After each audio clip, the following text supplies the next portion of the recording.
Hello student, I am Sonu from modern public school.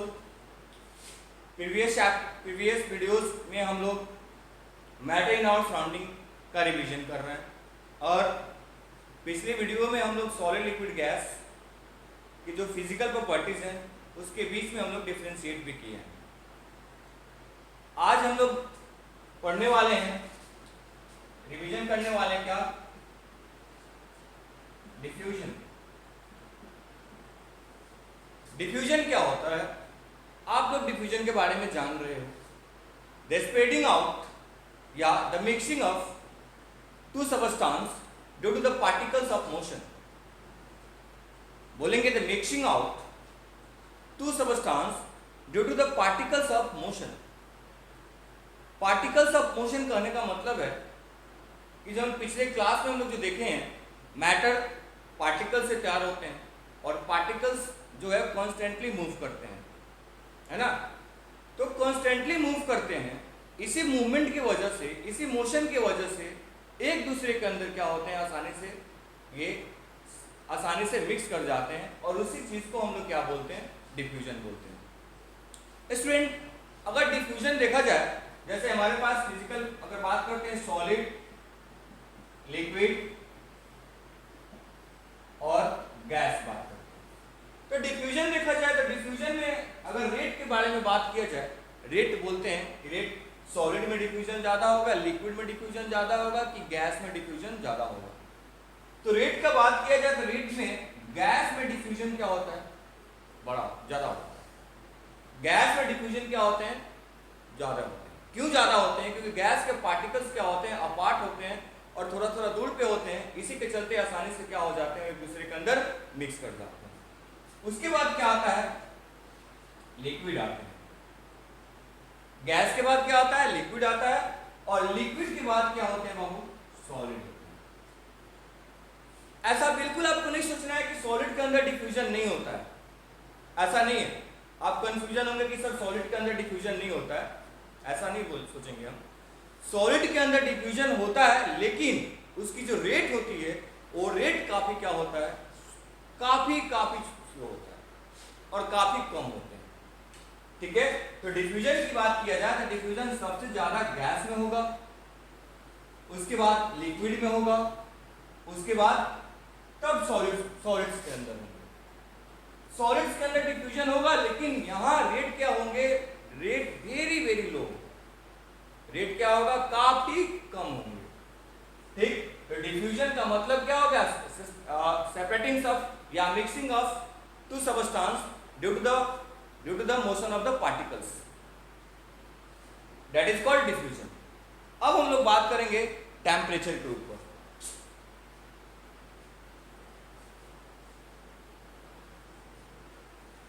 देखिए,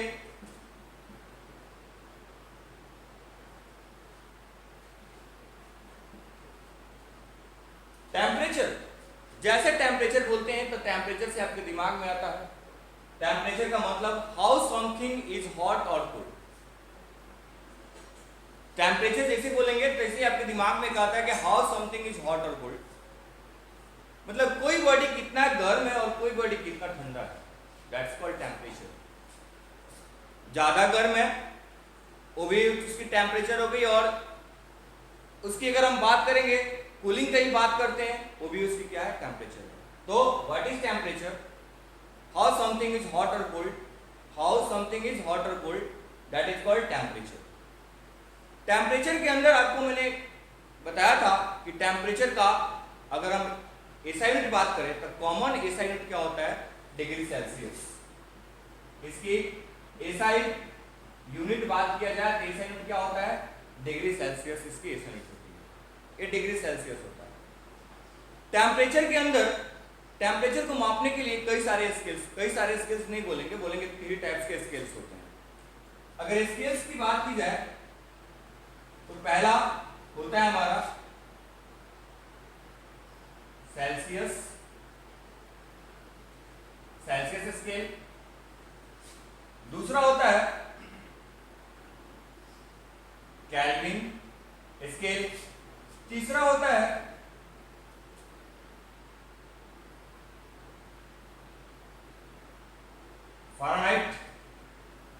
तीसरा क्या होता है? Fahrenheit scales. Temperature, how something is hot और cold, that is called temperature. The common SI unit of temperature is degree Celsius. Temperature को मापने के लिए कई सारे स्केल्स का इस्तेमाल करते हैं। First scale is Celsius scale, second is kelvin scale and third is Fahrenheit scales. ये सारा ये स्केल्स का इस्तेमाल कर हम लोग टेम्परेचर्स को मापते हैं।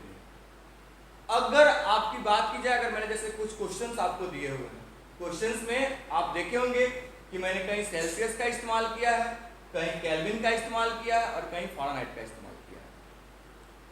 देखिए, अब टेम्परेचर की बात आती है तो टेम्परेचर में कई सारे आपको फॉर्मूला दिया था कि सेल्सियस से केल्विन में कैसे चेंज करते हैं और केल्विन को सेल्सियस में कैसे चेंज करते हैं और फ़ारेनहाइट को सेल्सियस में कैसे चेंज करते हैं और सेल्सियस को फ़ारेनहाइट में कैसे चेंज करते हैं। स्टूडेंट, उससे पहले हम कुछ और देखेंगे, जैसे मेल्टिंग पॉइंट। मेल्टिंग पॉइंट क्या होता है? तो मेल्टिंग पॉइंट बोलते हैं the substance that change solid state to the liquid state. The substance that change solid state to liquid state at the atmospheric pressure. Atmospheric pressure. Here is the word.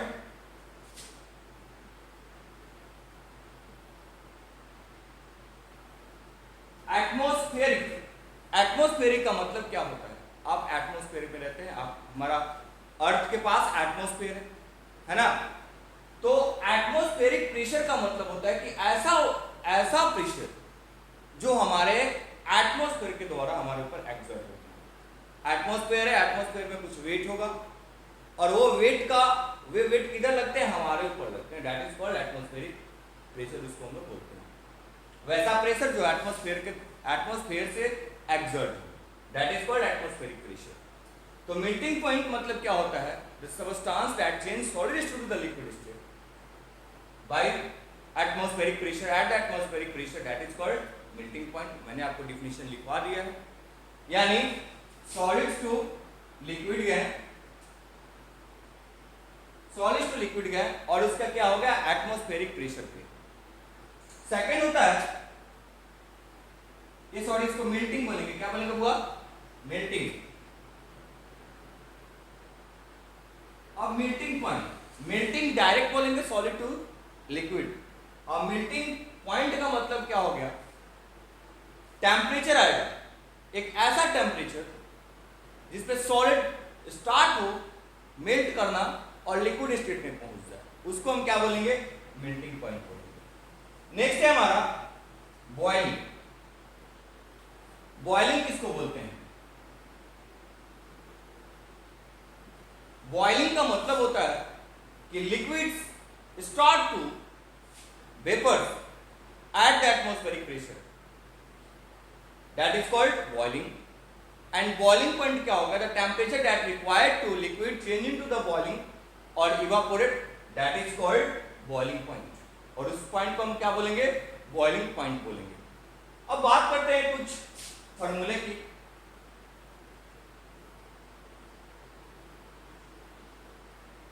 जैसे मेरा पहला है, अगर हमको Celsius से kelvin में change करना है, सेल्सियस से केल्विन में चेंज करना है, टेम्परेचर पर सेल्सियस टेम्परेचर दिया हुआ और इसमें चेंज करना है, केल्विन में चेंज करना है। तो सेल्सियस को केल्विन में चेंज करने के लिए हम लोग इस्तेमाल करते हैं K = C + 273, है ना। सेल्सियस को केल्विन में चेंज करना है तो केल्विन = क्या होता है? C + 273। ये हमारा फर्स्ट हुआ। सेकेंड है बाबू, केल्विन को इसमें चेंज करना है, सेल्सियस में चेंज करना है। केल्विन को सेल्सियस में चेंज करने के लिए लिखते हैं C = K - 273।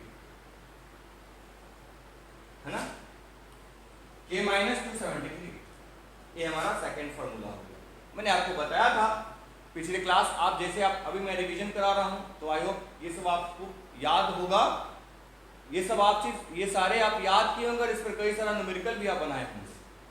तीसरा है बाबू हमारे पास, थर्ड देखेंगे क्या, सेल्सियस तो Fahrenheit. Celsius to Fahrenheit, Celsius to Fahrenheit में चेंज करना है, यानी फ़ारेनहाइट इज इक्वल टू हो गया, पता होगा आपको क्या, C into 9/5, C into 9/5 plus 32। किससे, सेल्सियस में है और फ़ारेनहाइट में चेंज करना है। तो फ़ारेनहाइट को चेंज करने के लिए जो आपका सेल्सियस दिया होगा ना, क्वेश्चन में जो सेल्सियस दिया होगा उसको सेल्सियस को यहाँ रखेंगे और सेल्सियस को मल्टीप्लाई करेंगे 9/5 से और इसमें 32 क्या कर देंगे, ऐड कर देंगे। नेक्स्ट है हमारा फोर्थ, अब हमको जाना है सेल्सियस से फ़ारेनहाइट में गए, अब फ़ारेनहाइट से कहाँ जाएंगे, सेल्सियस में जाएंगे। फ़ारेनहाइट टू सेल्सियस, फ़ारेनहाइट से सेल्सियस में जाने के लिए क्या करते हैं, F माइनस 32। अब यहां देखिए बुआ 9/5 है, जस्ट अपोजिट कर देंगे क्या, 5/9। ये आपका फोर्थ इंपॉर्टेंट फॉर्मूला हो गया। ठीक है, पहला आपका क्या हो गया, सेल्सियस टू केल्विन, सेल्सियस में दिया है, अब केल्विन में चेंज करना है तो इस्तेमाल करेंगे K is equal to C plus 273। Kelvin से सेल्सियस में जाना है तो सेल्सियस इज इक्वल टू इस्तेमाल करेंगे K माइनस 273। नेक्स्ट है सेल्सियस से फ़ारेनहाइट में जाना है तो Fahrenheit is equal to C into 9/5 plus 32, और फ़ारेनहाइट से सेल्सियस में जाना है तो F माइनस 32 9/5। आप इन सब का फॉर्मूला टेम्परेचर में देखिए तो टेम्परेचर में यही इंपॉर्टेंट होते हैं। टेम्परेचर का बात किया जाए तो यही आपका ये चार जो आपका फॉर्मूला है, ये चार फॉर्मूला आपके लिए इंपॉर्टेंट होते हैं। अब देखिए यहाँ सेल्सियस से केल्विन में जा रहे हैं, केल्विन से सेल्सियस में जा रहे हैं, सेल्सियस से फ़ारेनहाइट में जा रहे हैं, फ़ारेनहाइट से सेल्सियस में जा रहे हैं। अगर सपोज दैट मान लेते हैं हमको केल्विन से हमको जाना है फ़ारेनहाइट, केल्विन से फ़ारेनहाइट जाना है। अब इसके लिए क्या इस्तेमाल कर सकते हैं, अगर अभी तो नहीं मिला ना, सेल्सियस से केल्विन मिला है, कहीं आपको ऐसा फॉर्मूला नहीं मिला है, केल्विन से फ़ारेनहाइट जाना है तो हम कैसे जाएंगे। तो पहले देखेंगे हम कि केल्विन से कहाँ जा सकते हैं और फिर कैसे जा सकते हैं। तो सपोज दैट आप यहाँ देख रहे हैं कि केल्विन से हम फ़ारेनहाइट जा सकते हैं, केल्विन से सेल्सियस जा सकते हैं। यानी अगर केल्विन दिया है आपको, ये क्या है, गिवन है, क्वेश्चन में तो दिया रहेगा ना कि इतना, मान लीजिए 278 दे दिया, 278 केल्विन दे दिया, ये दे दिया सपोज दैट। तो केल्विन अगर क्वेश्चन में गिवन है, आपको फ़ारेनहाइट जाना है, तो सबसे पहले आप केल्विन को चेंज करेंगे, किस में चेंज करेंगे, केल्विन को चेंज करेंगे सेल्सियस में। केल्विन को किस में चेंज करेंगे, सेल्सियस में चेंज करेंगे। और फिर सेल्सियस को यहाँ पे देखिए, सेल्सियस को हम आसानी से किस में चेंज कर सकते हैं, फ़ारेनहाइट में। फिर सेल्सियस को तब हम चेंज करेंगे किसमें, फ़ारेनहाइट में। यानी केल्विन को आप सेल्सियस में चेंज कीजिए, केल्विन को सेल्सियस में चेंज कीजिएगा तो सपोज दैट 100 डिग्री सेल्सियस आ गया। सपोज मान लेते हैं कोई चीज़ को चेंज कर रहे हैं, वहाँ पे 100 डिग्री सेल्सियस आ सकता है, या उससे नीचे ले लें हम 95, 98, कुछ भी, कोई भी न्यूमेरिकल अगर वहाँ पे कांस्टेंट टर्म आ गया तो यहाँ पे क्या करेंगे, इस्तेमाल करेंगे C इंटू 9/5 प्लस 32। यहाँ पे इस फॉर्मूला को हमको क्या करना है, इस्तेमाल करना है, तो हमारा आसानी से फ़ारेनहाइट क्या हो जाएगा, निकल जाएगा। ठीक है, यानी आपका अगर मान लें तो 5 नंबर ये आपका हो गया कि केल्विन से फ़ारेनहाइट, केल्विन से फ़ारेनहाइट जाना है, केल्विन से फ़ारेनहाइट जाना है तो डायरेक्ट क्या करेंगे कि केल्विन से सेल्सियस में जाएंगे और सेल्सियस से तब फ़ारेनहाइट में जाएंगे। अब आपको क्लियर हो गया होगा। आप फिर बोलेंगे सर अगर सपोज दैट हमको फ़ारेनहाइट से केल्विन में जाना है, अब फ़ारेनहाइट से केल्विन में जाने के लिए कोई रूट है नहीं, फ़ारेनहाइट से केल्विन में जाने के लिए कोई रूट नहीं है, तो से सेल्सियस में जा सकते हैं। अगर यहाँ आप देखेंगे 6 नंबर, तो फ़ारेनहाइट से हमको केल्विन में जाना है, तो फ़ारेनहाइट से हम किस में जाएंगे? पहले फ़ारेनहाइट को चेंज करेंगे किस में? सेल्सियस में चेंज करेंगे। आप देख रहे हैं कि सेल्सियस को फिर किस में चेंज कर सकते हैं? यहाँ पे केल्विन में। अब इसको किस में चेंज कर देंगे हम लोग? केल्विन में चेंज कर देंगे। तो इस तरीका से आपके पास 7, अगर इस देखें तो इस तरीके से आपके पास 7 फॉर्मूले आते हैं इंपॉर्टेंट। 7 फॉर्मूला इंपॉर्टेंट होते हैं क्लास 9 के अंदर। अगर आप एनसीईआरटी पढ़ेंगे तो इसमें 1-2 ही फॉर्मूला आपको काम में आएंगे। अगर आप और बुक पढ़ते हैं, कोई कॉम्पिटिटिव बुक पढ़ते हैं, तो कॉम्पिटिटिव बुक पढ़ने के लिए अगर टेम्परेचर को आपको सॉल्व करना है तो ये आपके 6 फॉर्मूला है, ये 6 फॉर्मूला आपके दिमाग में होना चाहिए।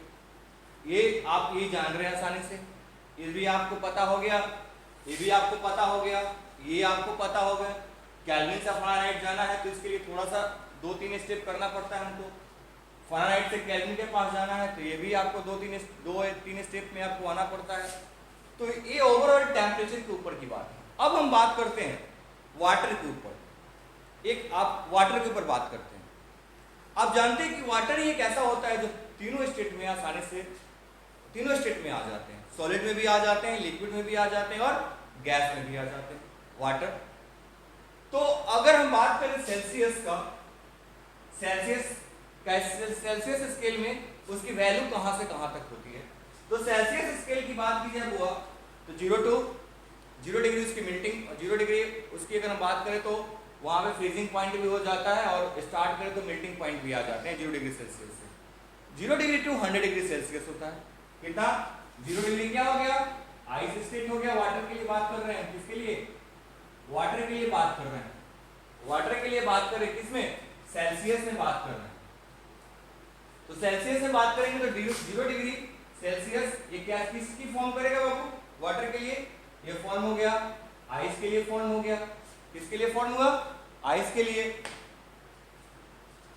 और हुआ 100 डिग्री क्या हो गया? इसका बॉइलिंग पॉइंट हो गया। बॉइलिंग पॉइंट 100 डिग्री सेल्सियस हो गया। यानी अब जो वाटर जो है वाटर में कन्वर्ट होगा पहले, और वाटर में कन्वर्ट होने के बाद ये इवापोरेट करना क्या करेगा? शुरू करेगा।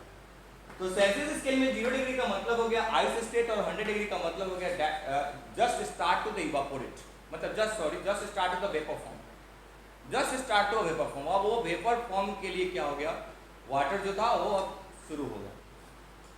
अगर हम बात करें बाबू केल्विन के लिए, तो केल्विन के लिए कितना होता है? आइस 273 केल्विन जो है वो आइस स्टेट में होता है, ठीक है। और 373 इसकी जो बात की जाए वाटर के लिए तो इसका क्या हो गया? बॉइलिंग पॉइंट, मतलब ये अब इवापोरेट करना क्या करेगा? स्टार्ट कर देगा। तो ये हमारा 2 हो गया। अब बात करेंगे फ़ारेनहाइट के लिए। फ़ारेनहाइट के लिए देखिए, फ़ारेनहाइट के लिए बात करेंगे हम, तो फ़ारेनहाइट के लिए बाबू होता क्या है? 212 फ़ारेनहाइट। ये कौन सा स्टेट हो गया बाबू? आइस स्टेट हो गया। इस सब मैंने वाटर के लिए बात कर रखा है, स्पेशली वाटर के लिए बात कर रखा है, आप दूसरे के लिए नहीं समझना, क्योंकि वाटर ही जो है वो तीनों स्टेट में आता है, सॉलिड, लिक्विड, गैस। और बाबू और बात की जाए तो कितना हो गया? 312 फ़ारेनहाइट। ये क्या हो गया? इसका बॉइलिंग पॉइंट हो गया। अगर ये फ्रीजिंग पॉइंट है, मतलब आइस फ्रीजिंग पॉइंट, देखिए यहाँ पे ये बात करें 312 ये क्या हो गई? इसकी बॉइलिंग पॉइंट होगी बाबू, ठीक है। तो मैंने सिर्फ ये वाटर के लिए बात कर रखा है कि वाटर का अगर हम बात करें, जैसे हमारे पास सेल्सियस, केल्विन, फ़ारेनहाइट है, सेल्सियस है, केल्विन है, फ़ारेनहाइट है, मैंने इसके लिए सिर्फ बात कर रखा है कि सेल्सियस, केल्विन, फ़ारेनहाइट और वाटर ही जो है वो तीनों फॉर्म में एग्जिस्ट कर सकते हैं, सॉलिड, लिक्विड, गैस में एग्जिस्ट कर सकते हैं बुआ।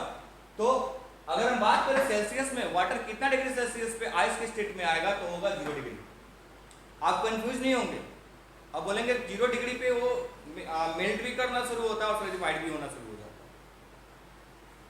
और 100 डिग्री पे वो जस्ट स्टार्ट टू इवापोरेट करना शुरू हो गया। केल्विन की बात किया जाए भाई, केल्विन के लिए तो 273 केल्विन उसकी आइस की स्टेट हो जाती है, और 373 इसकी बॉइलिंग पॉइंट हो जाती है। और फ़ारेनहाइट के लिए बात की जाए तो 212 आइस हो गया और 312 इसकी बॉइलिंग पॉइंट हो गई। ये आप इस पे कहीं से कोई डाउट नहीं होगा, आपको याद भी करना चाहिए, ये सब याद भी रहना चाहिए। कोई आपसे एक न्यूमेरिकल क्वेश्चन में हम आपसे पूछ, मतलब ऐसे एक 1 नंबर में क्वेश्चन आपसे पूछ सकते हैं एग्जामिनेशन में कि व्हाट आइस जो है फ़ारेनहाइट में कितना डिग्री पे आइस का फॉर्मेशन, फ़ारेनहाइट स्केल में आइस की बात की जाए तो कितना उसका जो न्यूमेरिकल वैल्यू होती है जो आइस के स्टेट में एग्जिस्ट करता है, तो आप क्या बोलेंगे 212 फ़ारेनहाइट बोलेंगे। तो ओवरऑल ये टेम्परेचर की बात थी। अब हम बात करेंगे change of state of matter. Change of state of matter, change of state of matter आप पढ़ेंगे तो by the changing of temperature और दूसरा by the changing of pressure. तो ये अब तो ये अगर बात करें तो आज टेम्परेचर के ऊपर रहने देते हैं। और आपसे एक रिक्वेस्ट है, ये जितने सारे आपको मैंने फार्मूला लिखवा है, आप एक फार्मूला पे कम से कम खुद से या कि साइड बुक हो या एनसीईआरटी बुक हो, कोई बुक का हेल्प लें और आप उससे 5-5 न्यूमेरिकल तैयार करें। अगर आप 5 न्यूमेरिकल तैयार करते हैं, ईच से 5 न्यूमेरिकल तैयार करते हैं तो 6 5 या 30 न्यूमेरिकल आप क्या कर सकते हैं, बना सकते हैं। ठीक है, 30 न्यूमेरिकल आप आसानी से क्या कर सकते हैं, इस पर आप सॉल्व कर सकते हैं। तो आई होप आप, इसके पहले भी मैंने आपको बताया था और आज रिवीजन में भी मैंने आपको ये बता दिया।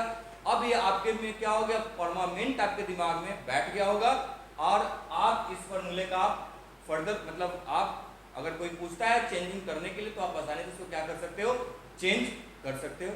ठीक है, अब नेक्स्ट में हम लोग पढ़ेंगे change of state of matter, sublimation. ठीक है, सब्लिमेशन, लैटेंट हीट, उसके बाद जो हमारा 2-4 टॉपिक बस है उसको हम लोग कंप्लीट करेंगे। Thank you, have a nice day.